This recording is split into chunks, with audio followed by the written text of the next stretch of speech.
The words cut through the air like shattered glass.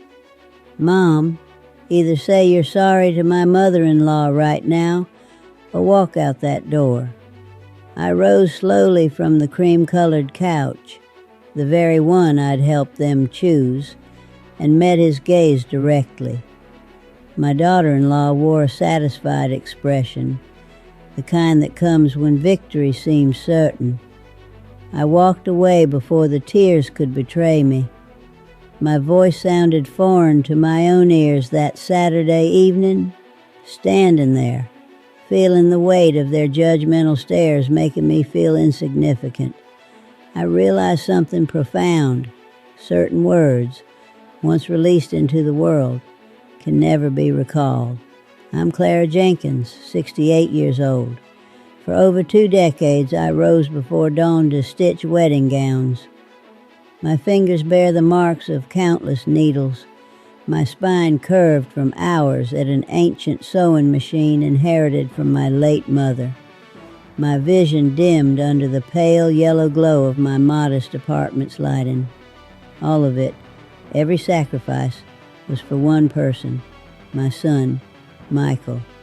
Yet standing in his residence that afternoon, pulse hammering in my temples, I grasped a terrible truth. Those years of devotion counted for nothing now. The accusation of thief still rang in my mind. Patricia, my daughter-in-law, the woman I'd once embraced as my own daughter, had just branded me a criminal, claiming I'd stolen her mother's precious gold brooch. Even worse, she'd staged finding it in my handbag, right there before everyone's eyes. Michael stood motionless, his complexion flushed crimson, veins protruding from his neck. My only child, the boy I'd comforted through nightmares, the child I'd nursed through a broken arm at 9, now screamed at me as though I were some common criminal. "Mom, apologize to my mother-in-law or leave this house." His words sliced through the silence. Mrs. Marlene, Patricia's mother, perched on the sofa, clutching her chest in the theatrical distress, though her eyes glittered with triumph. Patricia's 2 brothers lingered near the entrance, uncomfortable and uncertain. Patricia stood beside Michael, wearing that victorious smile. That expression awakened something within me, a subtle upturn of her lips, fleeting enough that others missed it, but I caught it clearly. Pure victory. In that instant, clarity struck. 3 days prior, during her birthday celebration, Patricia had specifically requested I bring my black purse into the living area, while everyone else gathered in the garden. Then she'd orchestrated sending everyone outside for fireworks, leaving me alone indoors. That's when she'd set her trap. It was flawless, and my own son had chosen to believe her version. I drew a steady breath, knees shaken, yet refused to crumble before them.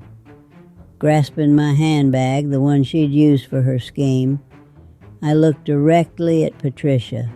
She maintained that smile. I met her calculating brown eyes.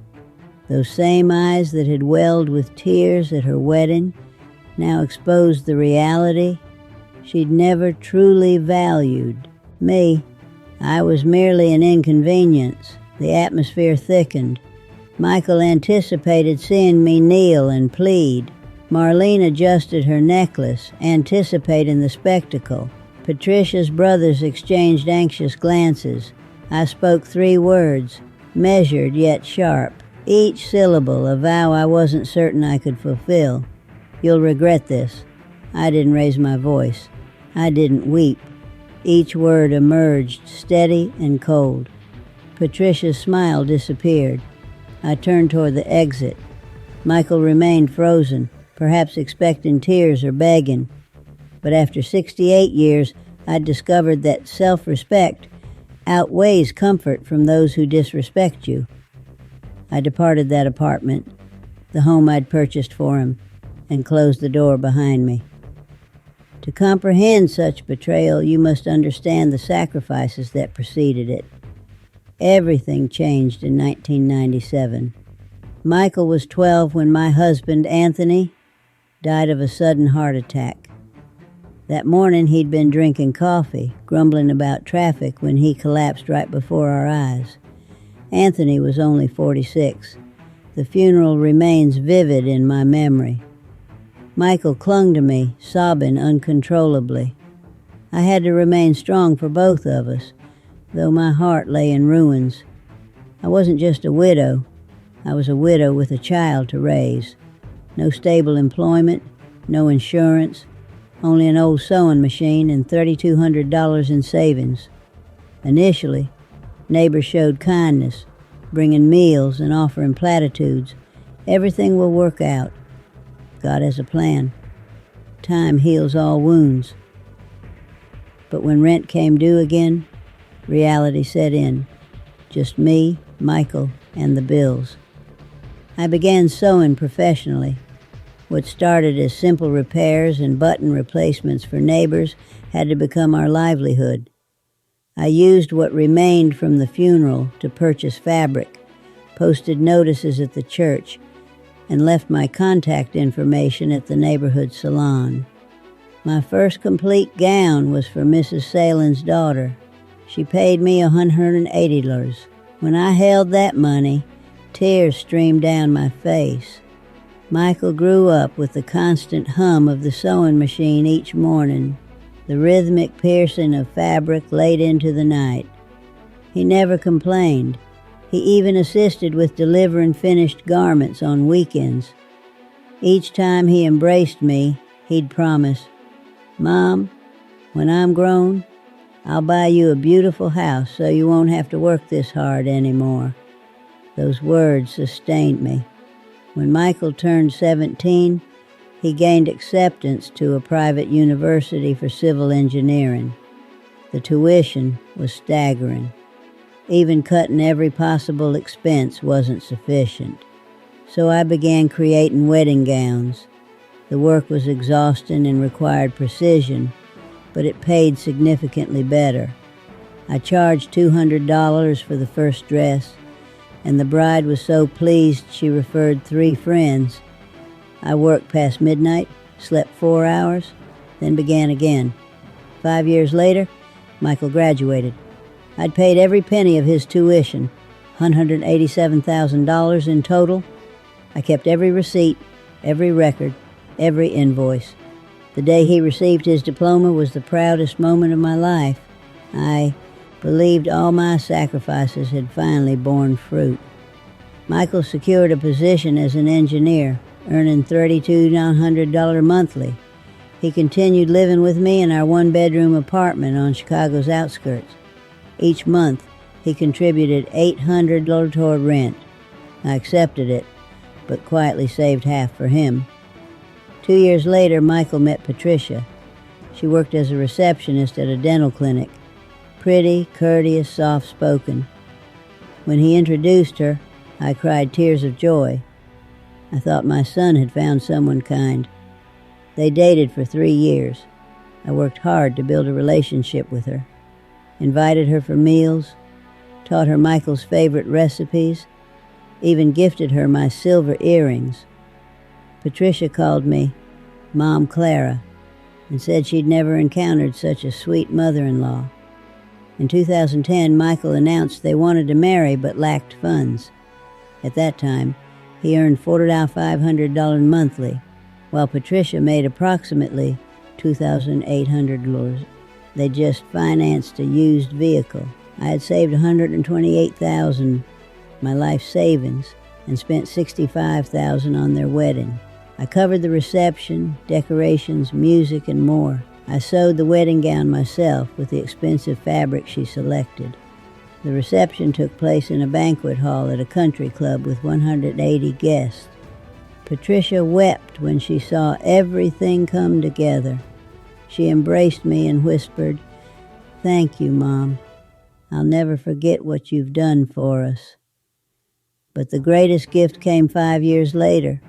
Michael received a promotion, and began earning $8,900 monthly. Patricia quit her position, stating she wanted to focus on their home and prepare for a baby. They still rented a small apartment, and Michael frequently complained that rent was wasted money.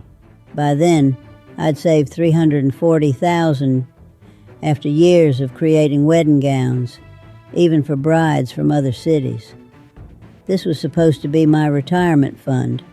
I was 58 with aching joints from arthritis, but when Michael told me about a brand new 2-bedroom condo in Chicago, priced exactly at $340,000, I didn't hesitate. I purchased it in his name. I poured every dollar I'd earned over 18 years of labor. Michael wept as he signed the documents, embraced me tightly, and said, "Mom, I don't deserve you. I promise I'll cherish you forever."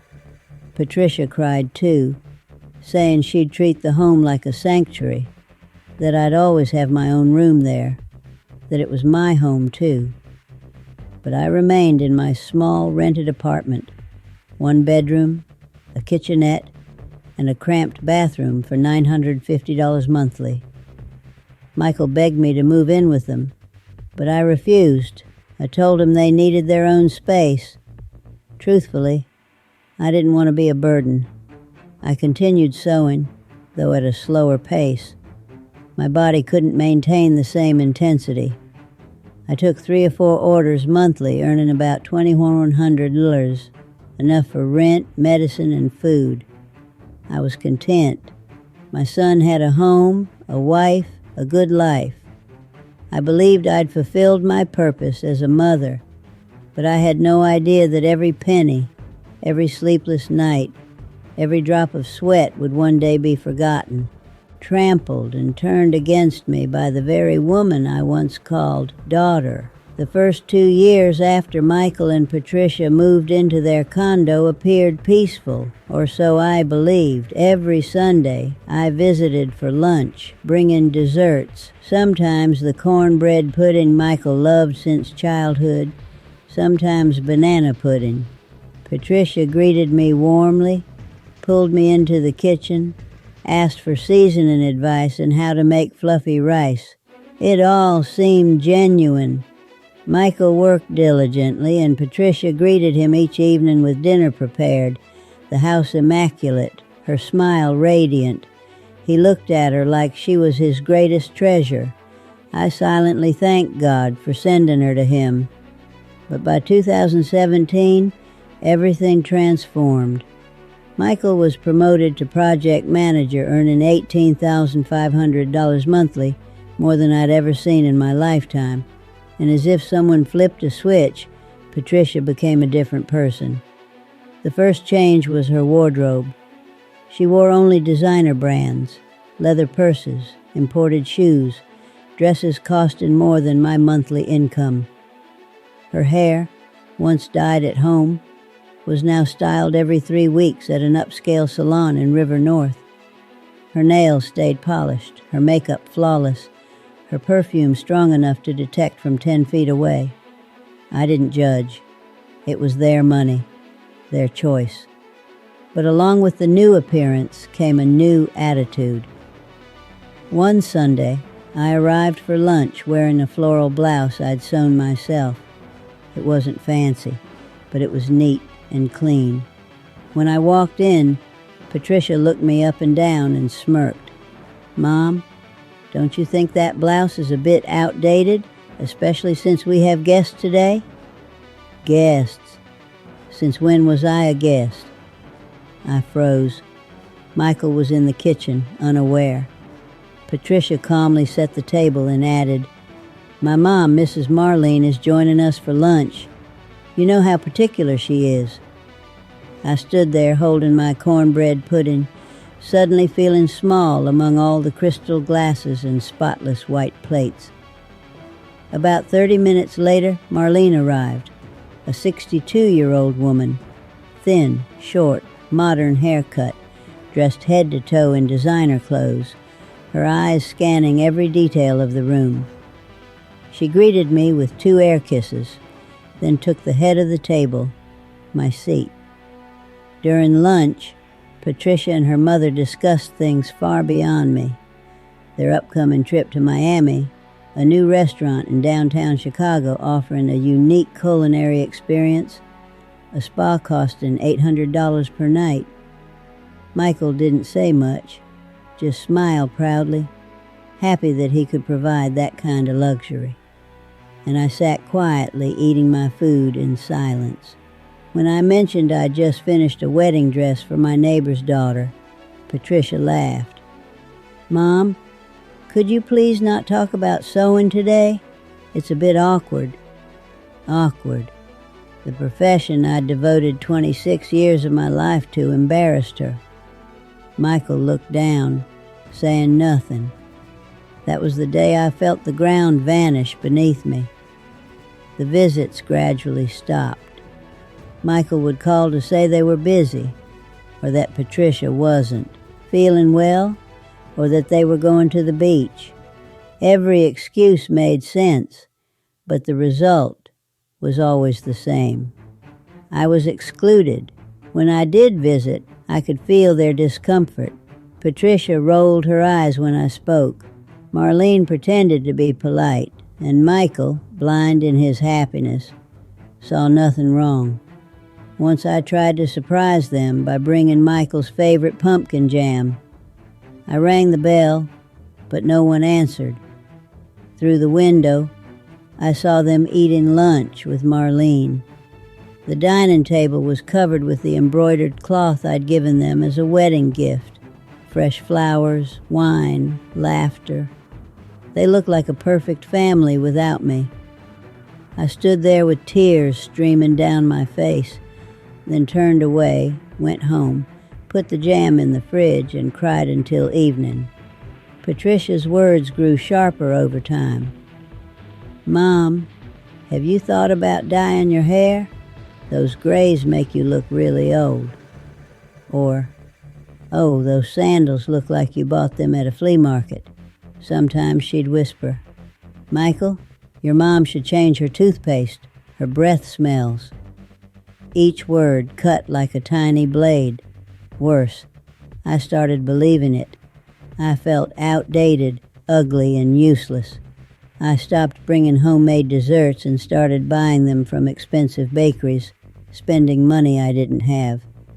I bought a more modern blouse, which ruined my weekly budget. I even tried dyeing my hair at home and ended up ruining it. Patricia looked at me and sighed. Such a shame.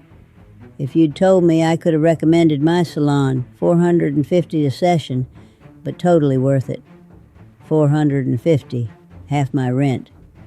Michael spoke less and less. Our phone calls became brief and cold. Whenever I asked how he was, he'd just say, "I'm fine, Mom. Been busy with work."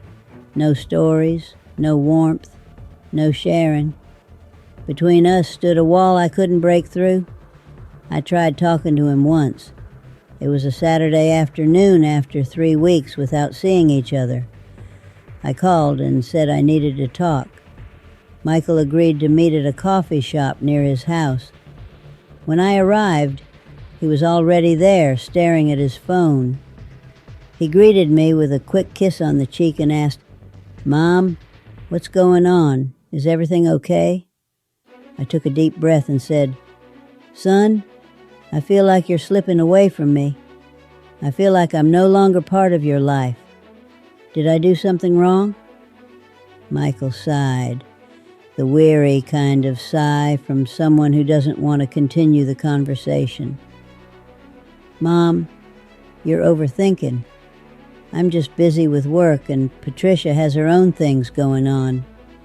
We have our own schedule now, but that doesn't mean I don't love you." My voice trembled.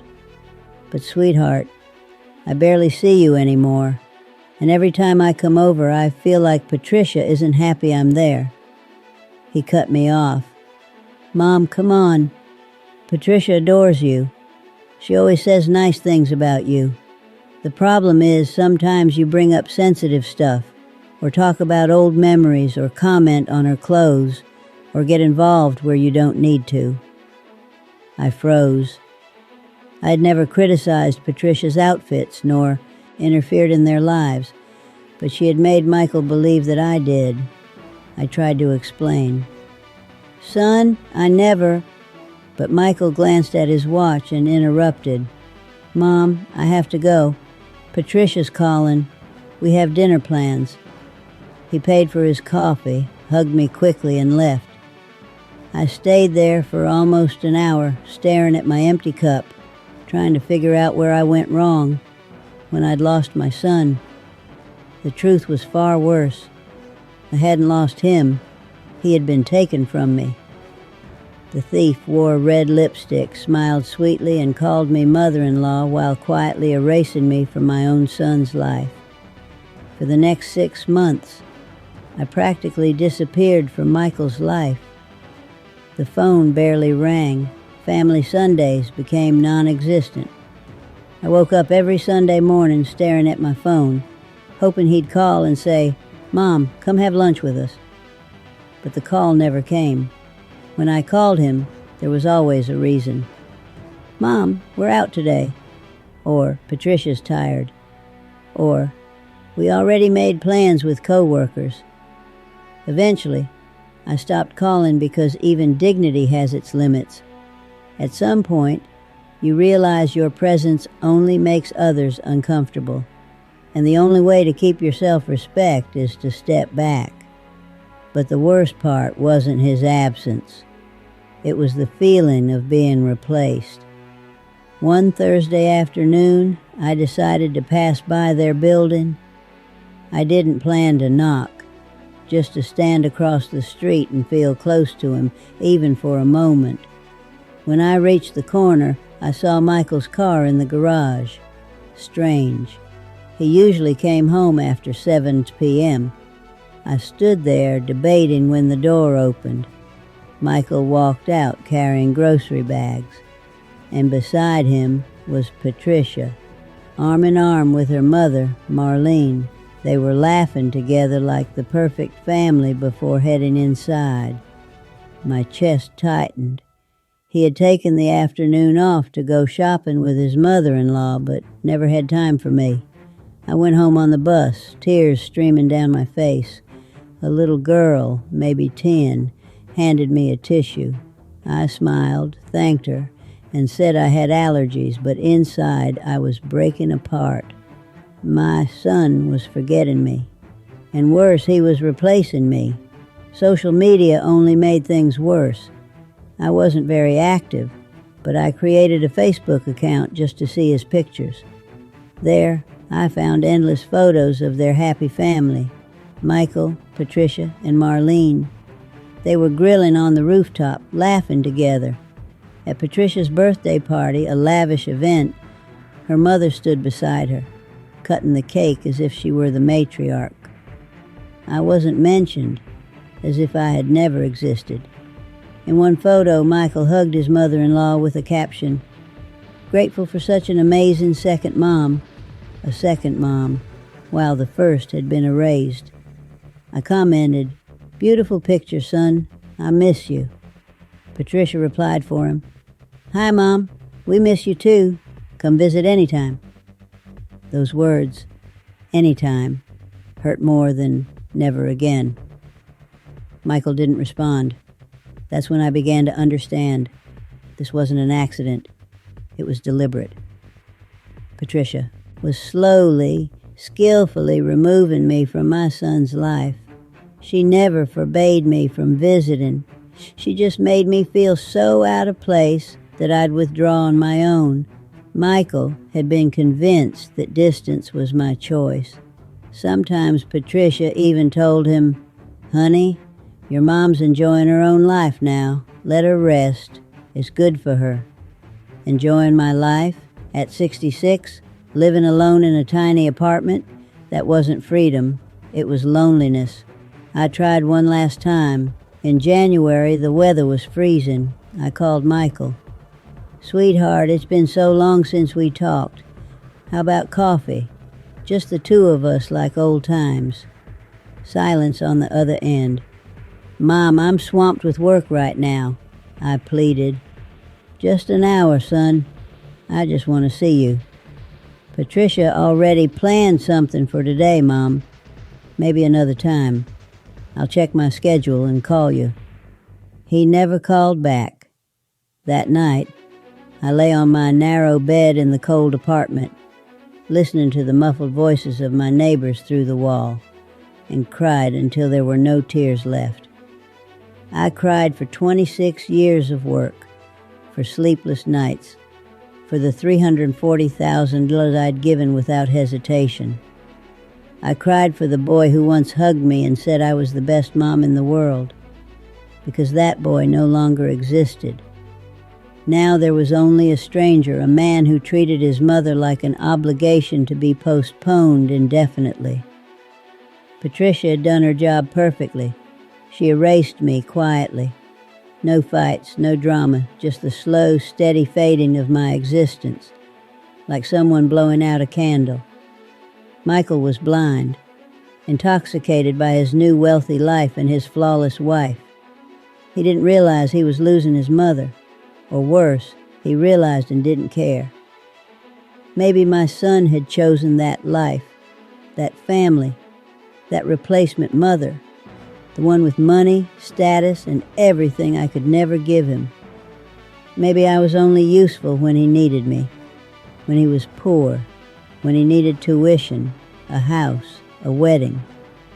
Now I was just a shameful reminder of his humble past, something that didn't fit into dinner parties or beach vacations. I was the piece of his life he wanted to forget, and Patricia knew it. She used it to her advantage. 2 months after that hopeless call, I received a message from Patricia, a beautifully designed birthday invitation card with a note. Your presence means the world to us. I was overjoyed, thinking things were finally improving. I bought a small but meaningful gift, a music box that played Ave Maria. It cost me $130 I didn't really have, but I didn't care. It was a chance to reconnect with my son. The party was on a Saturday afternoon at their house. When I arrived, there were at least 30 guests, Michael's co-workers, Patricia's friends, relatives, even Marlene. Everyone greeted me politely, but coldly. Patricia gave me a brief hug, thanked me for the gift without opening it, then walked away to greet someone else. Michael stood by the grill, laughing with his friends, barely glancing at me. I stood there holding a glass of soda, completely invisible. A woman approached me. Are you Patricia's aunt? I smiled. No, I'm her mother-in-law. Oh, she replied awkwardly, then quickly found an excuse to leave. I stayed for 2 hours, surrounded by people yet utterly alone. I watched Marlene being pampered, laughing, being served food by Michael. Patricia kept taking pictures with her mother, and me, I was just another decoration in the room. When night fell, fireworks lit up outside. Patricia turned to me. Mom, could you keep an eye on the stuff in here? Just in case someone walks in. You don't mind, do you? I nodded. The whole crowd went outside, leaving me alone in the empty room, listening to their laughter echo through the window. In that moment, I understood. Inside the very house I had bought for my son, I was no longer family. I was the help. I went home that night feeling used all over again, but I didn't know that the party wasn't just an insult. It was the beginning of a plan carefully laid out, and within days it would destroy me completely. 3 days after the party, on a Tuesday morning, my phone rang. It was Patricia. Her voice was trembling, tearful, desperate. Mom, are you there? My heart skipped. When someone calls you like that, you know it's bad. I'm here, sweetheart. What happened? Is it Michael? No, it's me. Something serious. I don't want to worry Michael yet, but I need to tell you. I sat up, palms sweating. Go ahead, Patricia. What is it? She sniffled as if wiping away tears. My mother's gold brooch. It's gone. The one she gave me before she died. It's the only thing I had left from her. I didn't understand why she was telling me this, but I tried to comfort her. Calm down, sweetheart. Have you searched thoroughly? Maybe you misplaced it. I've searched the whole house, Mom. It's nowhere. It was always in a little box on my dresser, and now it's gone. I'm afraid someone took it. There were so many guests at my birthday party. People I barely knew. A chill ran down my spine. You think someone stole it? I don't want to believe that, Mom. But that brooch was appraised at $8,000. My mom had it evaluated before she passed. Solid gold, 3 small pearls. Made in 1952, and now it's gone. I tried to stay rational. You should report it to the police if it was really stolen. No, Mom. I'd be mortified. Michael would be devastated. His friends would gossip. I just wanted to turn up. Patricia sobbed and hung up. I sat there uneasy, a faint suspicion stirring, but I brushed it off. Clara, don't be paranoid. The girl lost a keepsake from her mother. Anyone would be upset. 4 days passed. Patricia kept texting me about the missing brooch, saying she couldn't sleep, that she was heartbroken. One message read, Mom, I keep wondering who could have taken it. There were so many strangers at that party. What a nightmare. Then on Saturday, Michael called. His voice was serious. Mom, can you come over for lunch today? Patricia really wants you here. My heart skipped. It had been over a month since he'd invited me to anything. Of course, sweetheart. What time? Noon. I arrived 10 minutes early and rang the bell. Patricia opened the door and hugged me tighter than usual. Hi, Mom. Come in. Let me take your bag. She reached for my worn black leather purse. That's all right, dear. I'll just leave it on the chair. It's fine, Mom. I'll put it in the bedroom so it's out of the way. I was a little surprised, but handed it over. Patricia took the bag and came back a moment later. Lunch was already set on the table. Roasted chicken with mashed potatoes and green beans. Michael was setting the plates while Marlene, Patricia's mother, sat at the head of the table with her usual air of superiority. Good afternoon, Mrs. Clara, she said politely. Good afternoon, Mrs. Marlene, I replied quietly. The atmosphere was strange. Michael barely spoke. Patricia was visibly tense, and Marlene kept glancing at me. I tried to start conversation several times, but they all died quickly. While we were clearing the table for dessert, Patricia's 2 brothers, David and Robert, arrived.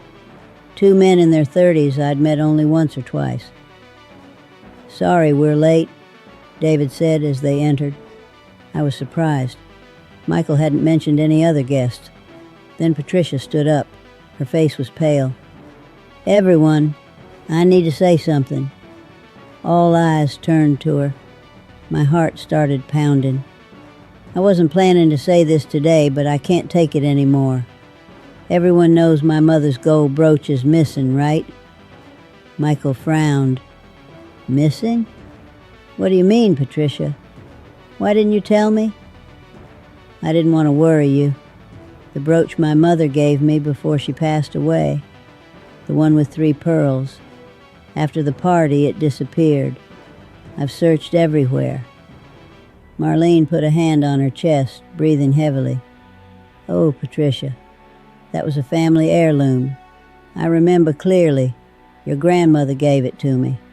This is terrible. I know, Mom. I'm devastated. Michael stood abruptly. Why didn't you tell me sooner? We could have looked for it or called the police. I couldn't believe someone would steal it, but now I need to know the truth. Then she looked straight at me. I recognized that look immediately. Cold, calculating, a trap. Mom, she said, voice trembling. Can I ask you something? Please don't take it the wrong way. Did you notice anything strange during the party? Maybe someone walking into the bedroom? A chill ran through me. Patricia, what are you saying? You think I saw someone steal it? No, not at all. It's just, you stayed inside the house while everyone went out to watch the fireworks. So I wanted to ask if you saw anyone walk down the hall or into the bedroom. Michael looked at me. Everyone's eyes were on me. I didn't see anything, Patricia. I sat in the living room the whole time and never moved. You're sure? Absolutely. The air grew heavy. Marlene broke the silence. Patricia, darling, if the brooch still hasn't been found, maybe we should check, just to be sure. Michael frowned. Check what?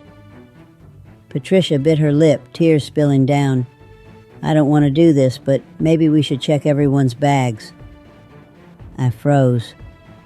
What do you mean, check bags? My voice trembled. Just to rule things out, Mom. Please don't take it personally. Maybe someone grabbed it by mistake. Michael shook his head. Patricia, that's ridiculous. My mother would never. I know, honey, but I need peace of mind. I need to know I did everything to find my mother's brooch. Now she was crying, or pretending to. I looked at my son, waiting for him to defend me, to say he wouldn't let anyone humiliate his mother, but he stayed silent. All right, I said coldly. Go ahead. Patricia went to the bedroom and brought out my purse. She held it tightly like evidence, placed it on the dining table, unzipped it, and began to search. My heartbeat roared in my ears. She took out my wallet, my old phone, a handkerchief, my keys, then stopped. Her fingers grasped something small and golden. It glimmered under the light. The brooch. Oh my God, Marlene gasped. Michael's face turned white. Patricia's brothers exchanged glances. Patricia turned to me, eyes glistening, voice breaking. Mom, why? The world collapsed around me. I couldn't breathe. It felt like all the air had been ripped from my lungs. I stared at the little gold brooch in her hand. Real gold, 3 shining pearls. And my mind went blank. That's impossible, was all I could say. Marlene jumped up so fast the table rattled. I can't believe this. Patricia, my poor child. I didn't want to believe it either, Mom. Patricia sobbed, clutching the brooch to her chest. Michael stood frozen, looking at me as if I were a stranger. Son, I didn't take it. I swear to God I don't know how it got into my bag. My voice rose, desperate, begging him to believe me. But his eyes showed only confusion, disappointment, disgust. Mom, how could you? Why? I didn't take it. My shout echoed through the room. Patricia's brother stepped back. David whispered something to Robert, but I couldn't hear it. Patricia cried louder, wiping her tears. Mom, if you needed money, why didn't you tell us? We would have helped. You didn't have to do this. I didn't do anything. My throat tightened. Someone set me up. Someone put it in my bag. Set you up? Marlene scoffed. Clara, who would do that, and for what? I looked straight at Patricia, deep into her eyes, and for a brief moment, I saw it. The glint of triumph behind her tears. The faint curve of a victorious smile she tried to hide. She had done it. She planted that brooch in my bag. But how could I prove it? Michael, look at me, I said, my voice breaking. I raised you alone. I worked 26 years to give you everything. Do you really think I'd steal?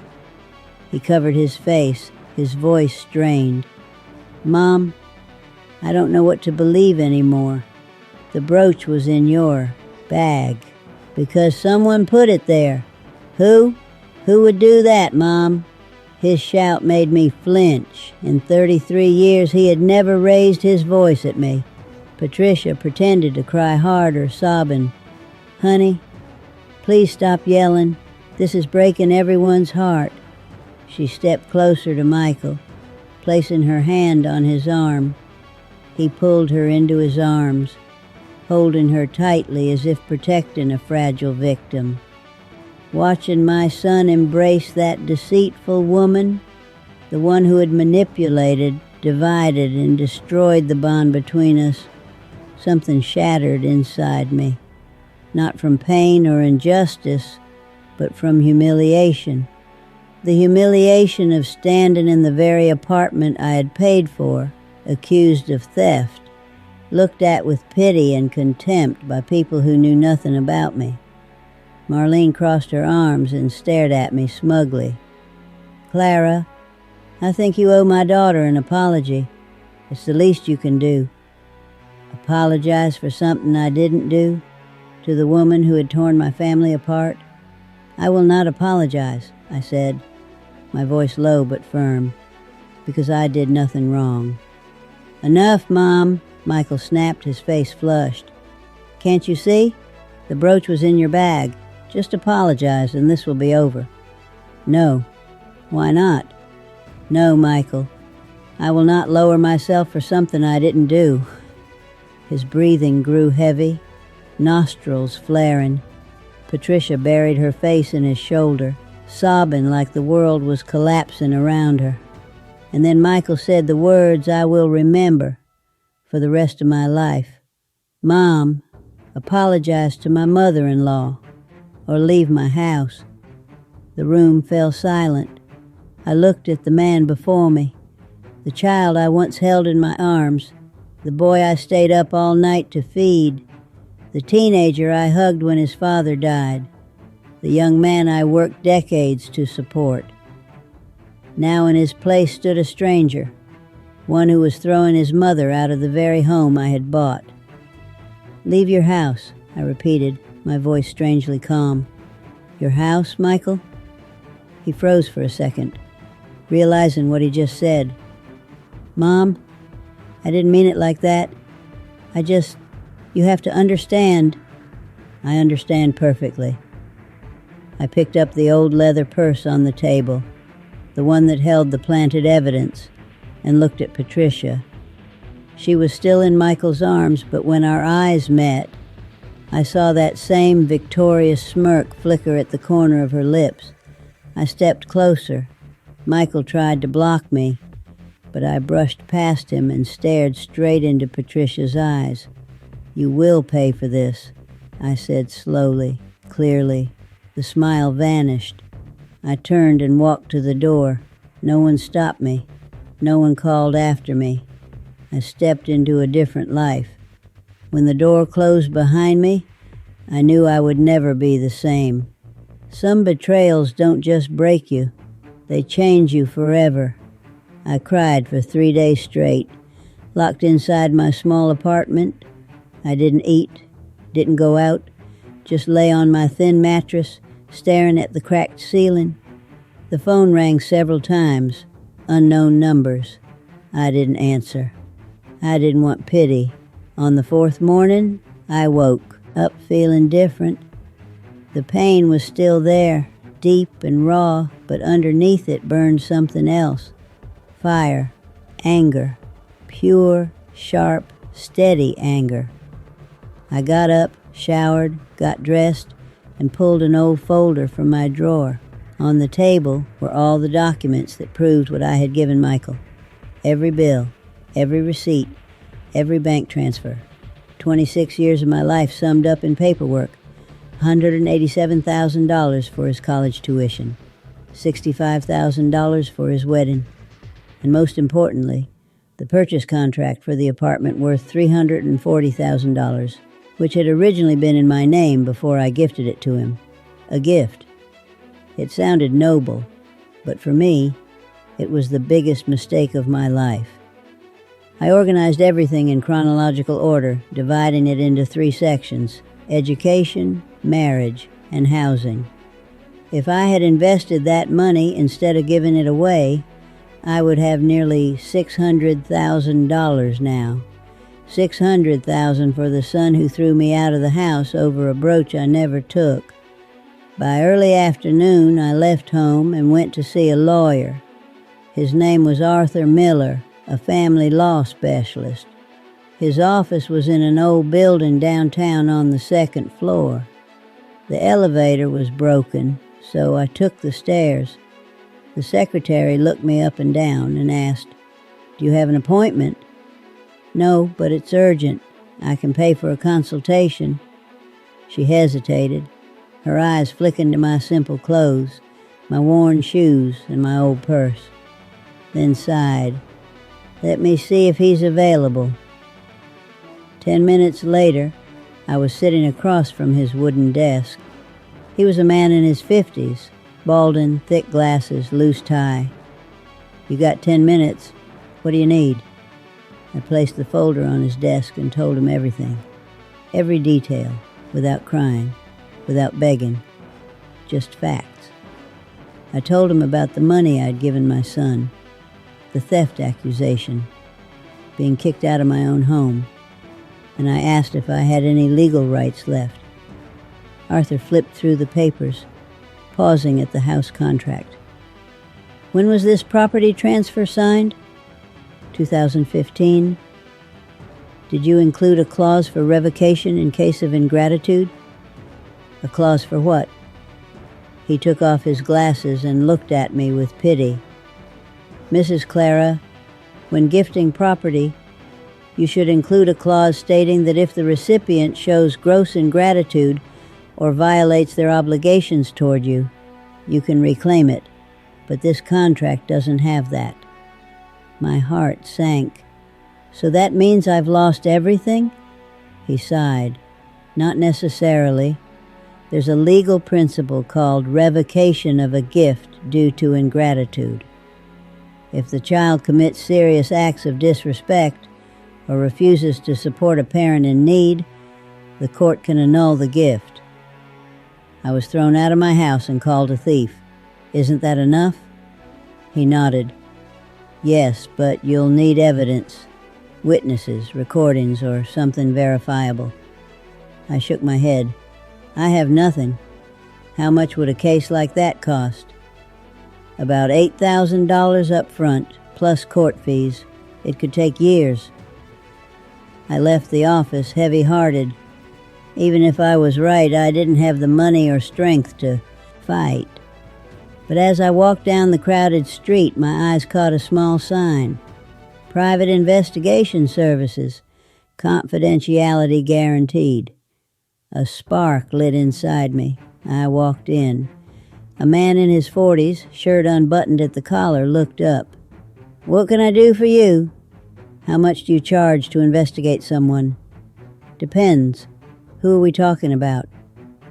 "I need everything on my daughter-in-law. Her finances, her debts, her secrets, anything." He took notes. "Full name?" "Patricia Sanders." I gave him her Social Security number from the marriage records. $200. You'll have the results in a week. It was nearly all the savings I had left, but I agreed. I wasn't going to stop. Not until I knew the truth. I walked out of there with only one thought.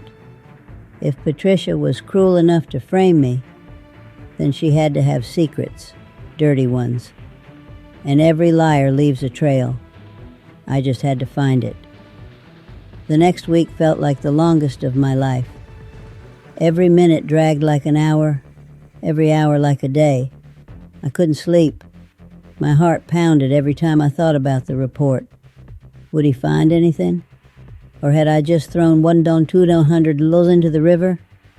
I tried to stay busy, taking sewing jobs I'd turned down before, not just for money, but to keep my mind from collapsing. Still, every time I stopped, the shame came flooding back. Michael's voice yelling at me, Patricia's smug smile, the humiliation burning my skin. On the 5th day, my phone rang. Unknown number. "Mrs. Clara, this is Luis Alvarez, the investigator. I've completed the report. My heart nearly burst from my chest. Did you find anything? A lot. Can you come to the office?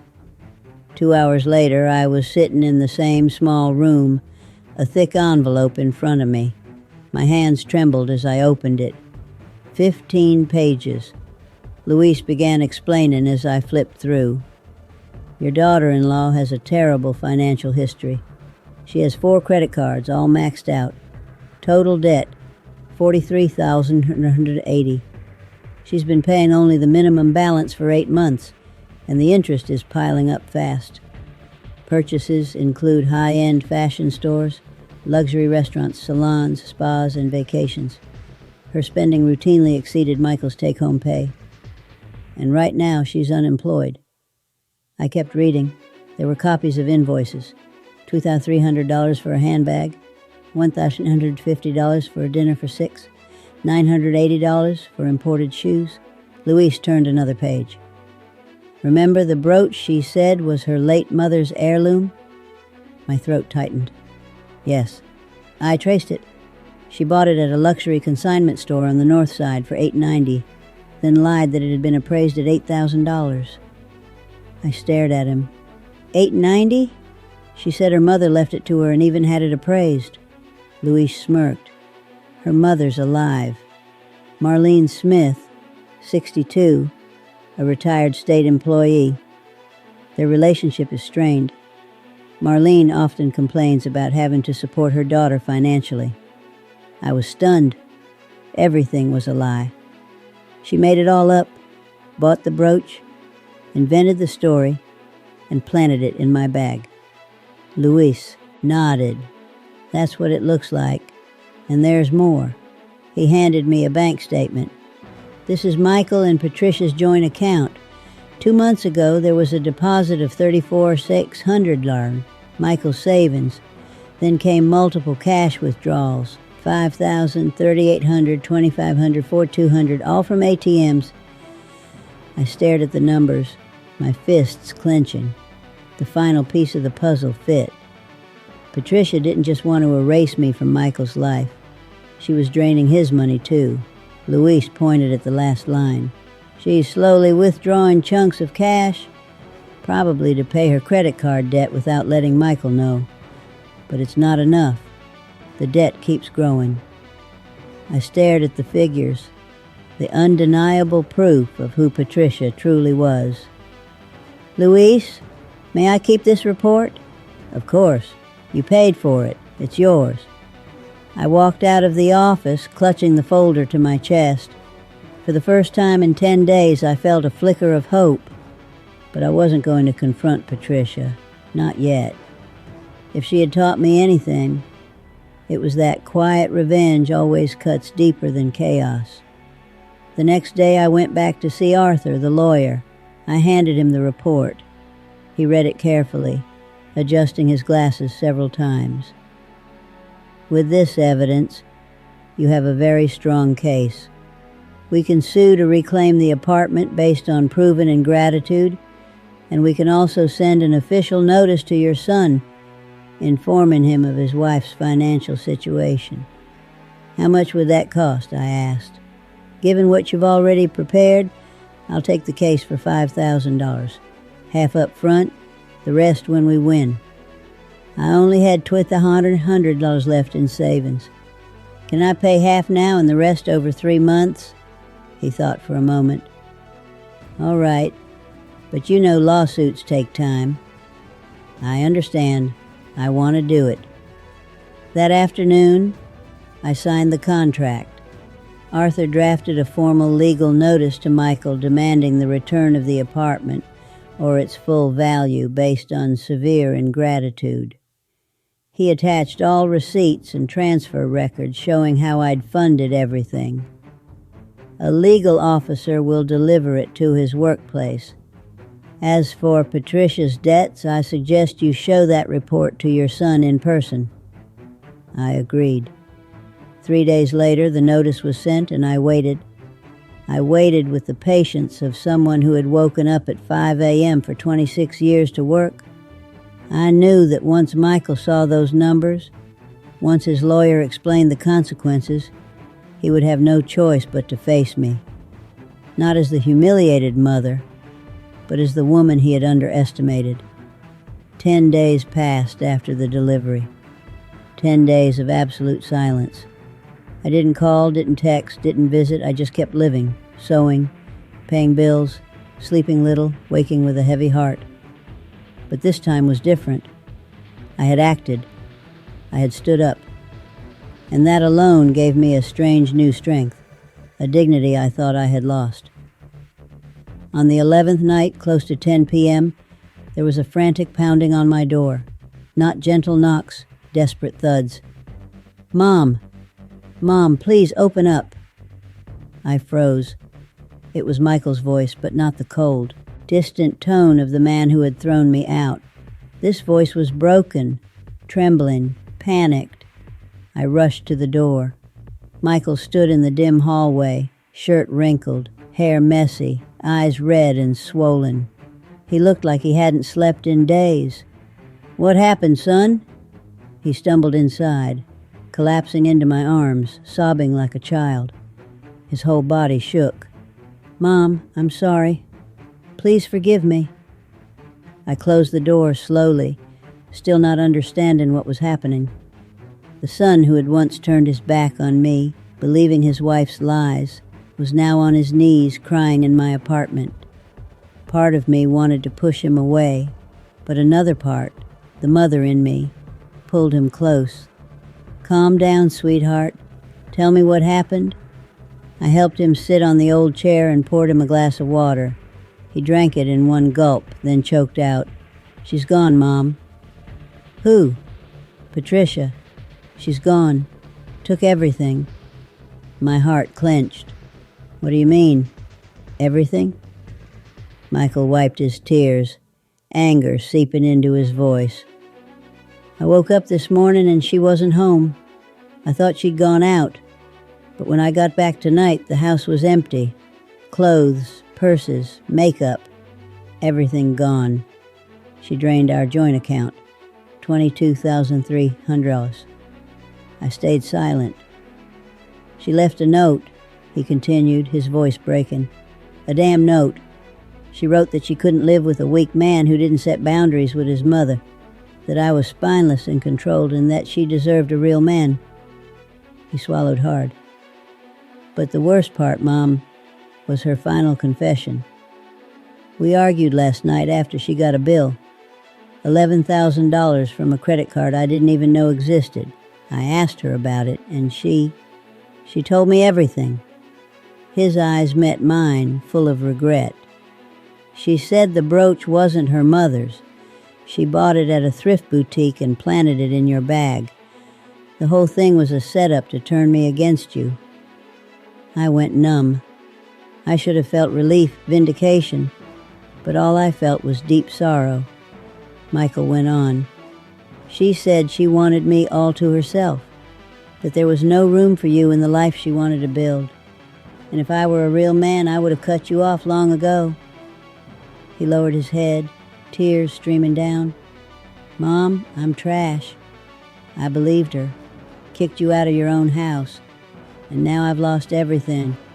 My mother, my money, my dignity." I sat beside him, unable to speak. Part of me wanted to say, "I warned you," but what good would that do? He was already broken. "There's one more thing," Michael whispered. "Today I got the letter from your lawyer about the lawsuit to reclaim the apartment for my ingratitude." He looked at me, eyes bloodshot. "I can't be mad at you. You're right. I was awful, blind and cruel." The room was silent. "Mom, I don't have the money to repay you. Patricia took it all. There's $17,000 of credit card debt under my name because I co-signed for her. I know you have every right to take the apartment back, to cut me out completely. But please, give me a chance to make things right." I looked at the man before me, the baby I once lulled to sleep, the son I had worked my whole life for, and realized we had both lost so much. Michael, I said, firm but not harsh, I love you, and I always will. But love can exist without respect. You hurt me in the deepest way, accusing me of theft, throwing me out, believing a liar instead of your mother. He lowered his head. I know, Mom, and I'll live with that guilt forever. Good, I said softly, because you need to learn that trust must be earned, that family isn't replaceable, and that dignity always comes with a price.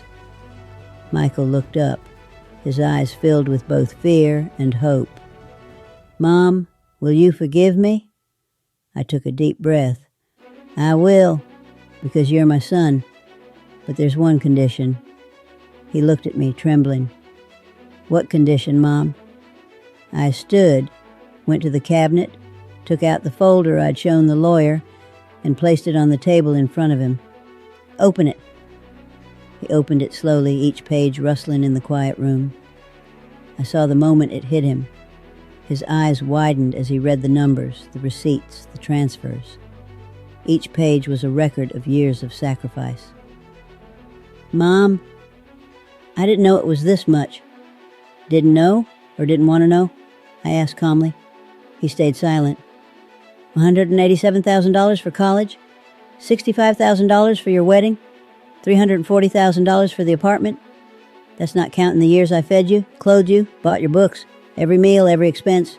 Do you know what it all adds up to with interest? He shook his head. Almost $600,000, Michael. $600,000. While I lived in a tiny rented apartment eating eggs and rice to save money, you lived the life I never had. Tears streamed down his cheeks again. I'm selfish.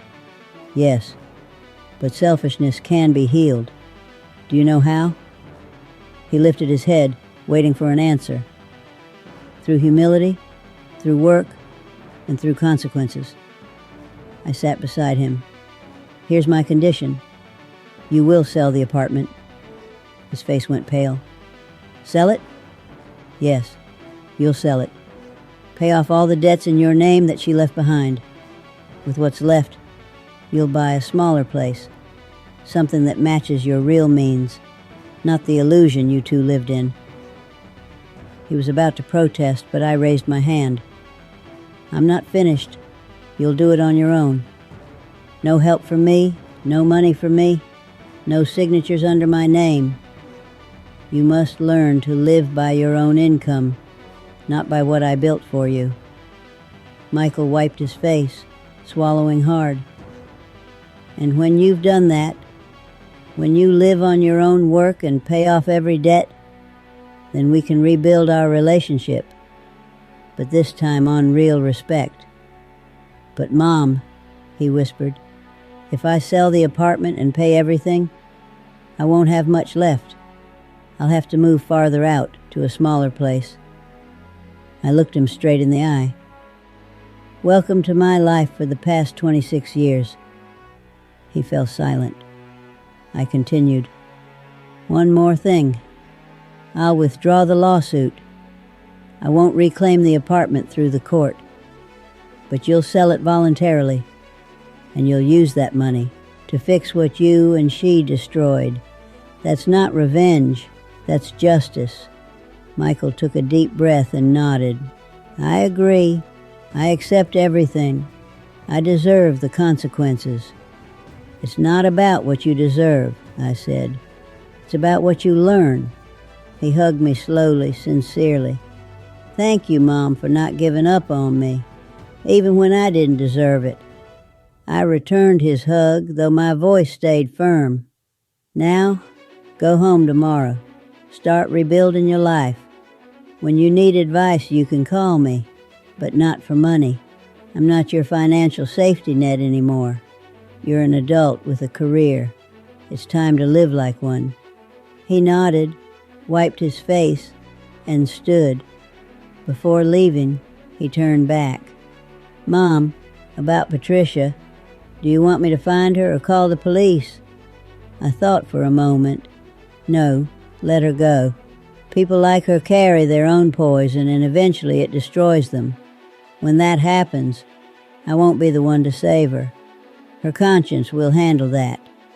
He nodded and left. I closed the door, leaned against it, and burst into tears. But this time, they weren't from pain. They were from release. For the first time in years, I had put myself first, demanded respect, set boundaries, and no one could take that from me. 6 months passed. Michael sold the apartment for $385,000. He paid $17,000 in credit card debt, $8,000 remaining on a car loan, plus taxes and selling costs. What was left? About $295,000. He used as a down payment and reserves to buy a smaller 2-bedroom place and cover moving and closing costs. Every Sunday, he came to visit me. He brought fresh bread, brewed coffee, and we talked. Really talked. Not small talk, but deep conversations about life, mistakes, and new beginnings. I watched my son change. He learned to cook because no one else would. He learned to wash his clothes, iron his shirts, clean his home. He learned humility, something money had never taught him. As for me, I still lived in my old rented apartment, still sewing, but lighter in spirit because I no longer had to save anyone. I only had to live for myself. One Sunday afternoon, as we sat drinking coffee, Michael took my hand. "Mom, I want to thank you." "For what?" "For teaching me the hardest but most necessary lesson of my life. I could have lost you forever, but you still gave me a chance to make things right. You didn't cover for me, but you didn't abandon me either." I smiled. "That's what mothers do, son. We don't protect our children from mistakes. We teach them how to rise after they fall." He nodded, eyes glistening. "I'll never disappoint you again."